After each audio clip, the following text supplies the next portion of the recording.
Hello friends, welcome to my channel. आज हम बात करेंगे उदारवाद टॉपिक के बारे में, जो कि एग्ज़ाम्स में क्वेश्चन आंसर के फॉर्म में जो सेमेस्टर एग्ज़ाम्स में पूछता है उसके लिए रिलेवेंट है। तो हम पहला क्वेश्चन देखते हैं कि उदारवाद का क्या अर्थ है।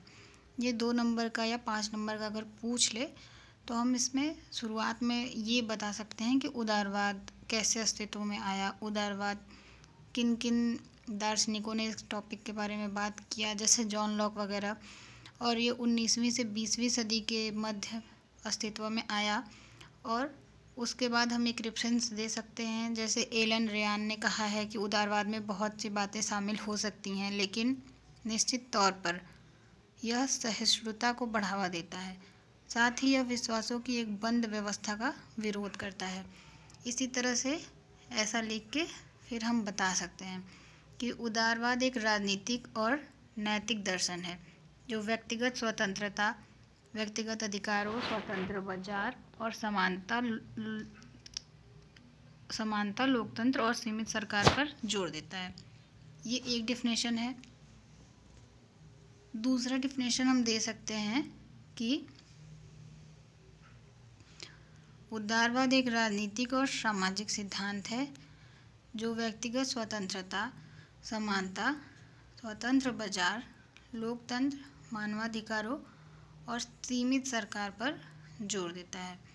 इसका उद्देश्य समाज में न्याय, स्वतंत्रता और समृद्धि को बढ़ावा देना है, और यह मानता है कि व्यक्तियों को अपनी जीवन शैली, विश्वास और विचारों के अनुसार जीने की स्वतंत्रता मिलनी चाहिए, बशर्ते इसका दूसरों के अधिकारों पर प्रतिकूल प्रभाव ना पड़े। दूसरा क्वेश्चन है कि उदारवाद के प्रमुख सिद्धांत क्या हैं, और एक क्वेश्चन पूछता है कि उदारवाद के प्रमुख धारणाएं या अवधारणाएं क्या हैं। तो उदारवाद के प्रमुख सिद्धांत और अवधारणाएं ये ओवरलैप करते हैं। तो एक क्वेश्चन को तैयार करके 2 क्वेश्चंस के आंसर थोड़ा बहुत बदलाव के साथ दिए जा सकते हैं। जैसे कि पहला हो गया व्यक्तिगत स्वतंत्रता। व्यक्तियों को धर्म, विचार, अभिव्यक्ति और जीवन शैली के मामले में स्वतंत्रता होनी चाहिए। समानता, सभी व्यक्ति कानून के समक्ष समान हैं और उन्हें समान अवसर मिलने चाहिए। व्यक्तिगत अधिकार, व्यक्तियों के कुछ मूलभूत अधिकार हैं, जैसे कि जीवन का अधिकार, स्वतंत्रता का अधिकार और संपत्ति का अधिकार। लोकतंत्र, सरकार का रूप लोकतांत्रिक होना चाहिए जहां जनता की सहमति से शासन होता है। और सीमित सरकार में सरकार की शक्तियों को सीमित किया जाना चाहिए ताकि व्यक्तिगत स्वतंत्रता की रक्षा हो सके। और निष्कर्ष, उदारवाद ने आधुनिक दुनिया के विकास में महत्वपूर्ण भूमिका निभाई है, जैसे कि लोकतंत्र का उदय, मानवाधिकारों का संरक्षण और व्यक्तिगत स्वतंत्रता का विस्तार। किसी भी क्वेश्चन में, शॉर्ट टाइप क्वेश्चन में अगर हम भूमिका नहीं दे सकते तो हमें निष्कर्ष जरूर देना चाहिए। और 2 नंबर के क्वेश्चन में हमसे उदारवाद का अर्थ पूछ सकता है, और उदारवाद के सिद्धांत और धारणाएं नहीं, तो उसमें भूमिका यानी प्रस्तावना और निष्कर्ष में हम हेडिंग दे सकते हैं, पर प्रस्तावना में हेडिंग देने की ज़रूरत नहीं है। कभी कभी निष्कर्ष में भी नहीं होता, पर बाकी सारे टॉपिक्स में हेडिंग देने से ही नंबर मिलते हैं, क्योंकि टीचर अंदर जाके नहीं देखते हैं कि आपने कितनी मेहनत की है, वो आपके हेडिंग से ही ये अनुमान लगा लेते हैं कि आपने अंदर क्या लिखा होगा। तो अब हम अवधारणाएं देख लेते हैं। तो उदारवाद एक राजनीतिक और सामाजिक दृष्टिकोण है जो व्यक्तिगत स्वतंत्रता, समानता, मानवाधिकारों और लोकतंत्र के सिद्धांतों पर जोर देता है। इसका उद्देश्य समाज में समग्र भलाई और स्वतंत्रता की स्थिति को बढ़ावा देना है, जबकि व्यक्ति की स्वतंत्रता और व्यक्तिगत अधिकारों का सम्मान किया जाता है इसके अंतर्गत। तो इसके बाद हम देखते हैं कि वही टॉपिक्स हेडिंग्स आ गए, व्यक्तिगत स्वतंत्रता, और उसके बाद है समानता, लोकतंत्र, कानून का शासन, एक नया है विपरीत विचारों का सम्मान। तो उदारवाद विभिन्न विचारधाराओं और अभिव्यक्तियों का सम्मान करता है और संवाद तथा सहिष्णुता को बढ़ावा देता है। इसके बाद हम देखते हैं उदारवाद का महत्व। तो उदारवाद के महत्व में पहला हो जाएगा समानता और न्याय। यह समाज में समानता और न्याय को बढ़ावा देता है, जिससे हर व्यक्ति को अपने अधिकारों और स्वतंत्रता का संरक्षण मिलता है। उसके बाद है प्रगति और विकास। उदारवादी विचारधारा समाज के विकास और प्रगति के लिए नई सोच और नवाचार को प्रोत्साहित करती है। समाज की विविधता, यह विभिन्न सामाजिक और सांस्कृतिक समूहों के बीच सहिष्णुता और समझ को बढ़ावा देता है। इस तरह उदारवाद आधुनिक लोकतंत्रों और समाजों में एक महत्वपूर्ण आधार है, जो व्यक्तियों की स्वतंत्रता और समाज की समृद्धि को सुनिश्चित करता है। इस तरह से ये क्वेश्चन ख़त्म हो गया। उसके बाद इसमें एक टॉपिक आता है नव उदारवाद, नियो लिबरलिज्म। इसकी अवधारणा क्या है? तो नव उदारवाद एक राजनीतिक और आर्थिक सिद्धांत है जो 20वीं सदी के मध्य में उदारवादी विचारों का एक नया रूप था। उसके बाद इसका उद्देश्य मुक्त बाजार अर्थव्यवस्था, निजीकरण और सरकारी हस्तक्षेप में कमी लाना था। यह वैश्विक स्तर पर सरकारों और संगठनों के आर्थिक दृष्टिकोण को प्रभावित करता है और प्रगति के लिए पूंजीवादी सिद्धांतों को बढ़ावा देता है। अब नव उदारवाद की अवधारणा में पहला टॉपिक आ जाएगा मुक्त बाजार अर्थव्यवस्था। मेनली नव उदारवाद की अवधारणा पूंजीवाद से बहुत ज़्यादा प्रभावित थी, पर हम डायरेक्टली पूंजीवाद न लिखते हुए इसे इस तरह से बताएंगे कि नव उदारवाद का मानना है बाजारों को मुक्त रूप से काम करने देना चाहिए। इसमें राज्य कम से कम हस्तक्षेप करे ताकि प्रतिस्पर्धा बढ़े और बाजार स्वाभाविक रूप से अपना संतुलन बनाए। दूसरा हेडिंग हो जाएगा निजीकरण, सार्वजनिक क्षेत्र की कंपनियों को निजी हाथों में सौंपने का विचार। इसका उद्देश्य सरकारी नियंत्रण को कम करना और व्यवसायों को अधिक प्रतिस्पर्धात्मक बनाना है। तीसरा वैश्वीकरण, नव उदारवाद वैश्वीकरण का समर्थन करता है, जिसमें देशों के बीच व्यापार और निवेश की स्वतंत्रता बढ़ाई जाती है। यह सिद्धांत मानता है कि वैश्विक व्यापार से आर्थिक वृद्धि और विकास संभव है।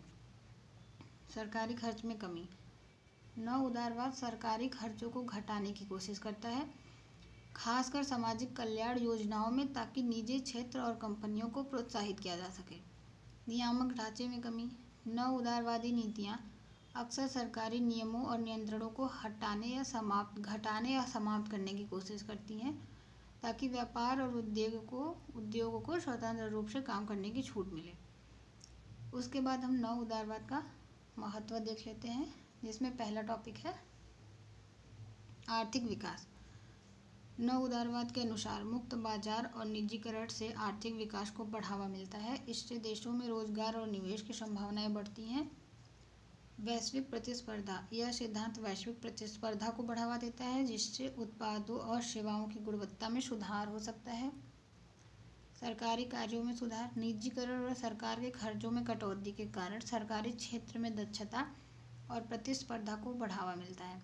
निष्कर्ष, हालांकि नव उदारवाद की आलोचना भी की जाती है, खासकर इसके परिणाम स्वरूप बढ़ती असमानता, सामाजिक सेवाओं में कमी और आर्थिक संकट जैसी समस्याओं के बारे में। तो ये 4 क्वेश्चंस के आंसर हो गए।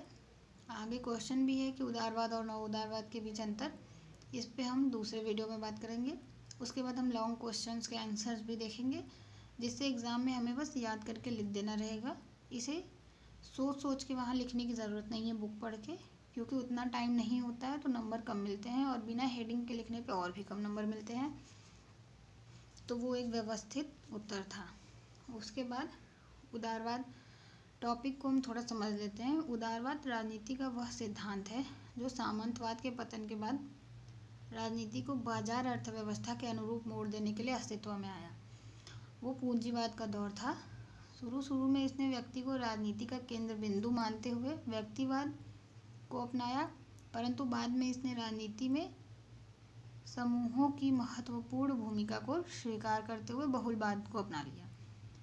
शुरू में इसने मुक्त बाजार अर्थव्यवस्था को सामान्य हित का उपयुक्त साधन मानते हुए राज्य के लिए अहस्तक्षेप की नीति का समर्थन किया, परंतु बाद में इसने बाजार व्यवस्था को सामान्य हित के अनुरूप नियमित करने की आवश्यकता स्वीकार करते हुए कल्याणकारी राज्य का सिद्धांत अपना लिया।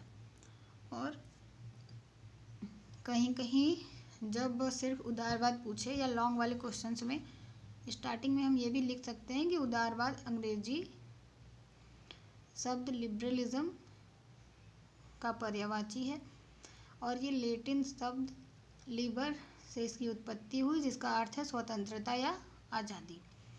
और अंग्रेजी में स्वतंत्रता का पर्यायवाची होता है लिबर्टी, तो लिबर्टी शब्द की व्युत्पत्ति भी इसी मूल से हुई है। अतः उदारवाद की संकल्पना स्वतंत्रता के विचार के साथ निकटता से जुड़ी है और इसे लिबरल, उदारवाद ये सब भी कहा जाता है। तो मेनली हमें इससे मतलब है कि ये लैटिन शब्द लिबर से उत्पन्न हुआ, इसे लिबरलिज्म कहते हैं। इसका लिबर्टी भी एक नाम है एंड ऑल।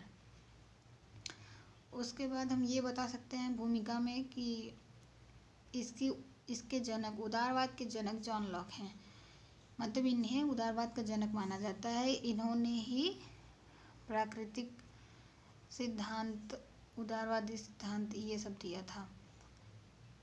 जॉन लॉक ने जीवन, स्वतंत्रता और संपत्ति के अधिकार पर भी अपने विचार दिए थे।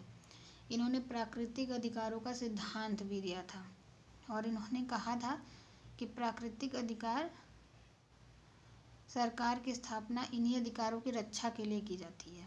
अतः सरकार अपने इस दायित्व में बंधी होती है कि वह अपना यह दायित्व पूरा नहीं कर पाती तो नागरिकों को अपनी सरकार के विरुद्ध क्रांति का अधिकार मिल जाता है।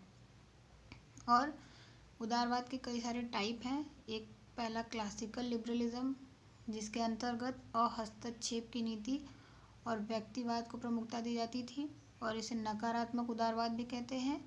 और न्यू लिबरलिज्म भी है, जिसे हम आधुनिक उदारवाद कहते हैं।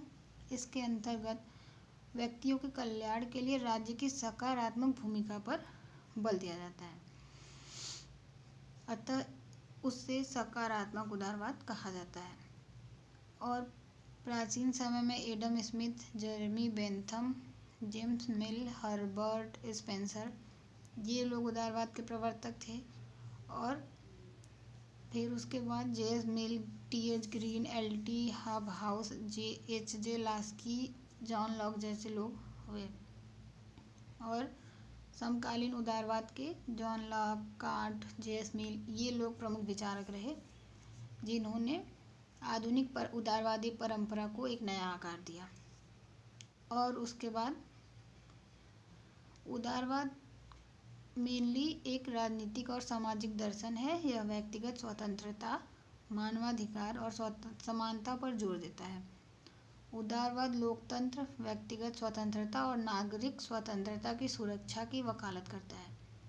यह अभिव्यक्ति की स्वतंत्रता, कानून का शासन, मुक्त बाजार और व्यक्तिगत जीवन में सीमित सरकारी हस्तक्षेप का उदाहरण है।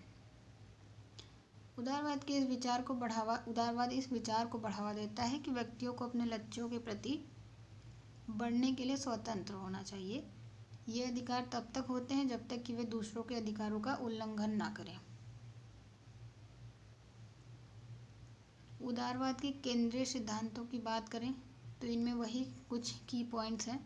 अभिव्यक्ति की स्वतंत्रता, कानून का शासन, समानता, व्यक्तिगत अधिकार, लोकतंत्र, सीमित सरकार, आर्थिक स्वतंत्रता, ये सब चीज़ें। उदारवाद ने अमेरिकी और फ्रांसीसी क्रांतियों में भी महत्वपूर्ण भूमिका निभाया था। उदारवाद उस समय का सोच है जब सामंतवादी शासन हट रहा था, राजशाही और सत्तावादी शासन के खिलाफ लड़ाइयाँ लड़ी गई, लोकतंत्र और नागरिक स्वतंत्रता की नींव रखी गई। क्लासिकल उदारवाद एक अन्य प्रकार का है जो आर्थिक और व्यक्तिगत मामलों में सीमित सरकारी हस्तक्षेप की वकालत करता है। यह मुक्त बाजारों और निजी संपत्ति अधिकारों को बढ़ावा देता है। उसके बाद क्लासिकल उदारवाद का जन्म 18वीं और 19वीं शताब्दी में हुआ था। क्लासिकल उदारवाद का व्यक्तिगत स्वतंत्रता, सीमित सरकार और आर्थिक स्वतंत्रता पर जोर देता है और इसमें न्यूनतम सरकारी हस्तक्षेप का समर्थन भी किया गया है। आर्थिक उदारवाद, लिबरलिज्म, मुक्त बाजार, निजी संपत्ति और व्यक्तिगत आर्थिक स्वतंत्रता को बढ़ावा देता है। सामाजिक उदारवाद 20वीं शताब्दी में उभरा और इसका उद्देश्य आर्थिक असमानता को कम करना और समाज में समानता को बढ़ावा देना था, जैसे समाजवाद है। इसमें स्वास्थ्य, शिक्षा और सामाजिक सुरक्षा पर जोर दिया जाता है। राजनीतिक उदारवाद, राजनीतिक उदारवाद का मतलब व्यक्तिगत अधिकारों, लोकतांत्रिक प्रक्रियाओं और कानून के शासन पर ज़्यादा बल है। उसके बाद नव उदारवाद जो हमने देखा, इसका जन्म 20वीं शताब्दी के अंत में हुआ। यह वैश्विककरण के साथ जुड़ा हुआ है। नव उदारवाद में मुक्त व्यापार, वैश्विक बाजार, निजीकरण और सरकारी नियंत्रण में कमी, मेनली पूंजीवाद पर बल दिया गया है। उसके बाद है सांस्कृतिक कल्चरल लिबरलिज्म। इसमें व्यक्ति की सांस्कृतिक, सामाजिक और व्यक्तिगत पहचान की स्वतंत्रता का समर्थन किया गया है। उसके बाद पर्यावरणीय उदारवाद है, जिसमें पर्यावरण संरक्षण पर जोर दिया गया है। तो ये उदारवाद का एक छोटा सा परिचय था, पर एग्ज़ाम में हम इसमें से भी लिख सकते हैं अपने से। और उदारवाद टॉपिक पे जितने भी क्वेश्चन और आंसर बनेंगे शॉर्ट में या लॉन्ग में, उन सब का मैं एक शॉर्ट नोट्स टाइप का डाल दूँगी, तो उससे आपकी बहुत हेल्प हो जाएगी। Bye bye bye.